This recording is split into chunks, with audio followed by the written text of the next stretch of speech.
These must be These must be books you were planning on getting graded. Okay. What? Oh, Michael Jackson, Captain EO. But is this a fucking Sienkiewicz? No, it looks too clean to be Sienkiewicz. Did I hear you? Are you a Michael Jackson EO, Captain EO? Yeah, and I saw that at Disneyland, and it blew my mind. They had that little thing flying. Let's show that. Lift that leg up. Be Betty Grable. Cool. Okay. So now I just found this box. First Talia al Ghul. First Batgirl. That cover. Those I traded something for back in the mid '80s, and I don't know what it wasn't for one of my Turtles #1. Yeah. Oh, look at! I love that one. Yeah. Batman with a hairy chest. Is that Neil Adams cover? Yeah. It's an Adams cover. Yep, and I think I have 2 of them. Yep. I do. 9099 too. Like this box alone, this is like an amazing box. It's all fucking the keys from the late Copper Age, the late Silver, early Bronze Age of Batman. What would make me happy is to find them a good home, somebody who would enjoy them. You've got 2 of the greatest Batman cover ever, and I'm like, this is just a box that I've looked through. This is the second graded box I've looked through. Like this is your collection. I want it to be a part. I'm done with my collection. Yeah, I understand. I'm done with it.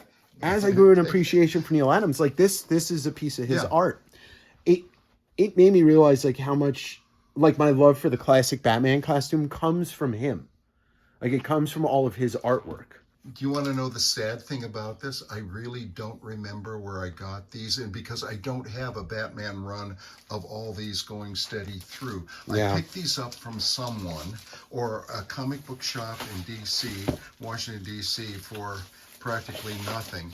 This is horror. This is Neil Adams leftover from his his runs doing House of Mystery and The Witching Hour and stuff like that. This is what he took from that to Batman, and it's just like nobody did Batman like this. It just makes me giddy. Misa first appearance of Jar Jar Binks. Oh, right there. Oh no, it doesn't say, but Misa first appearance of Jar Jar Binks. Oh, 94. All right, so what do we have here, Joe? Superman, America's favorite comic adventure strip character. Superman 29 from 1944. This is and a 3.5 slab. Just look at that art. They don't make comics like that anymore. Number 80. 1953. Superman's big brother. He doesn't have a brother. Brother. Oh, hello. All right, we go from Punisher first appearance to what was that there, Jim? Superman number 19. 1940 what?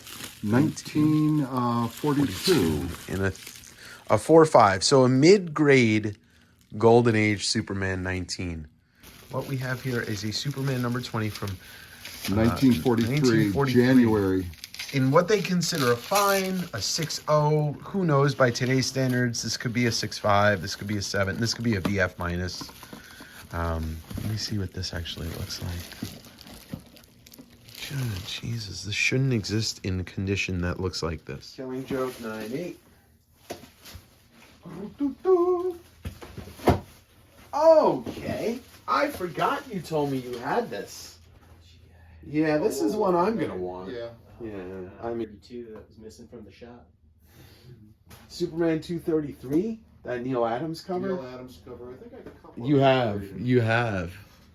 Superman 76. Oh, no big deal. Just the Superman 76. Yeah, this is the one that you said. This is like your favorite comic, right? Oh yeah, that's one of my favorite. Where Lois Lane is on a ship and a fire breaks out, and both Bruce Wayne and Clark Kent are on the ship, and they both run into the same storeroom, and it's sort of like in the dark. You show me yours, I'll show you mine. You know, like I didn't know Clark was Superman.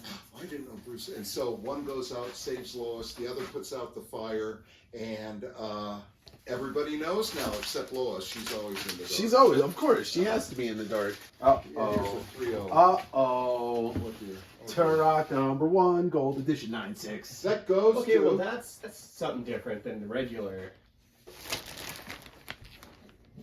It's hard to very hard to get this book in a 9.8.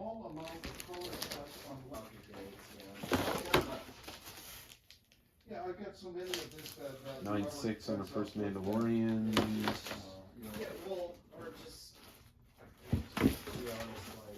9.8 on a final issue in a newsstand. I mean, this is another 9.8 on a newsstand. First mention The Mandalorians. This is insane. E. Thanks. E. E dear. Guys, what program are you on right now? West Coast. Goes Davengers. All right. Hello, Davengerinos. We've got Jim Healy. Jim Healy here. And And Joe Scar. That's right. And Dave and I, we just looked at this collection and we ended up buying some stuff for our PC, and I kind of wanted to go over some of the stuff that I scooped. So first and foremost, Spider-Man cereal. And From 2002. 2002. This is okay. fresh cereal, 20 years old. Yeah, and the cereal's still in that one. That could be a concern. Spider-Man Ritz Bits. This one's empty. And just in here, just for fun, there's some Spider-Man candy sticks. I didn't see that. Yes. Yeah, there we There go. were treasures you missed. It's probably from the animated series, or at least I'm guessing it was.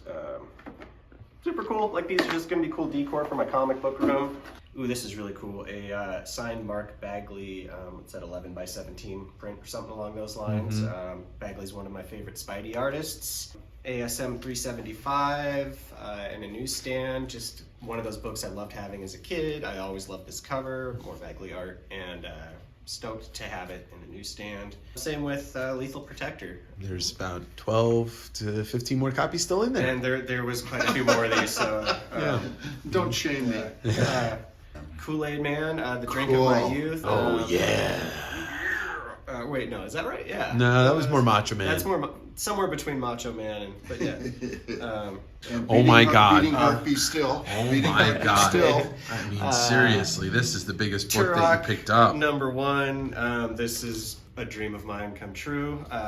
Finally, it has happened.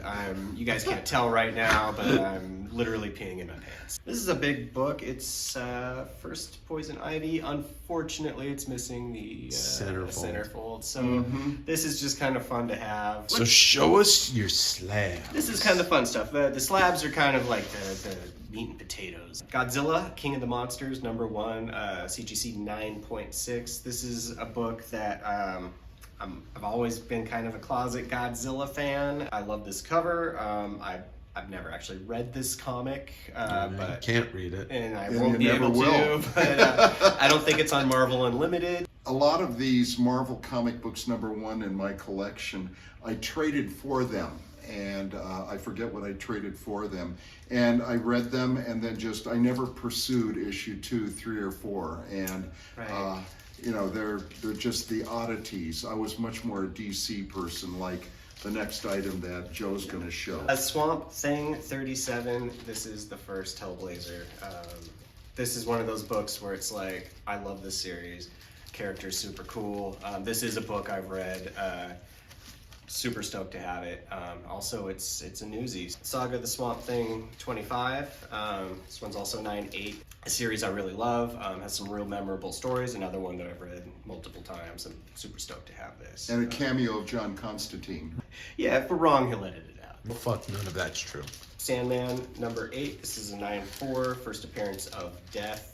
Also, just a very classic issue and a memorable episode of the show. If you haven't seen it yet, do it, my dude. ASM 298, first cameo of Venom. In the shadows. A book I have at home, but not in a 9.8. And, You got a 9.8. so next, I guess, ASM 300 and a 9.8.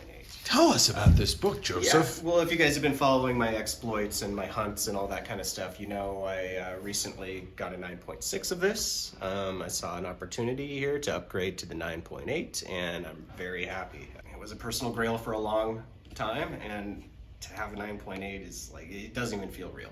ASM 252, first appearance of the Black Suit. This is a 9.8 newsstand.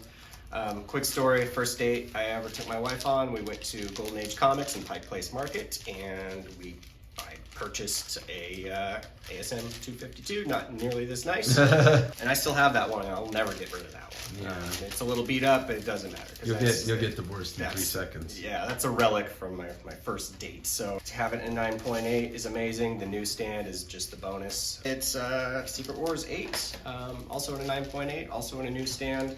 Real vibrant orange, almost reddish cover on this.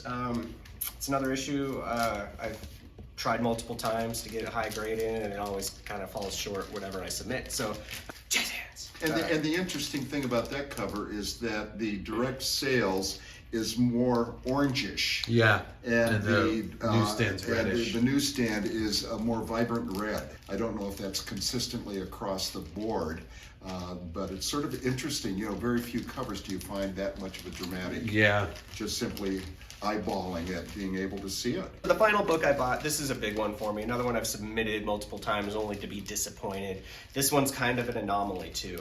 This is a Thor 337 first Beta Ray Bill, aka Beta Raymond William. It is a newsstand, it's a 9.8, and it is a double cover. I've always wanted a 9.8 to have a double cover version. It's like Its exterior covers a 9.6, so it's like Yeah, so you're looking at a ultra high. 9.6. You'll never see the 9.8. Yeah, the funny story about that book is I got my Golden Age double cover, and then I shot the video, and you, Jim, put a comment in and said, "Oh, I recently had gotten back a Thor 337," and you said, "I didn't know it was a double cover. It says it on the slab." And my comment to you was like, "Well, if you're ever looking to sell it, I would be interested in buying it." And that's when you asked me for my email address, and we started talking. That was 7 months ago, and that led to this moment. Like, that book is what led to this moment. And like, as much as I wanted it, I know that's like one of his favorite books, and I was like, "Look, when we get there, you're welcome to try and buy that from Jim." yeah. Once again, I don't even know what else to say except like this is just, it feels weird holding this book in my hand because like, I just will expect. And I didn't even know it was a double cover. Right. Because I submitted, 7 of them? They all came back 9.8s. And if you look at the cover, you're just like, "Oh, this looks like a 9.8," and you're like, "Cool, let's send Obviously, it in." that's not the one that I read. Right.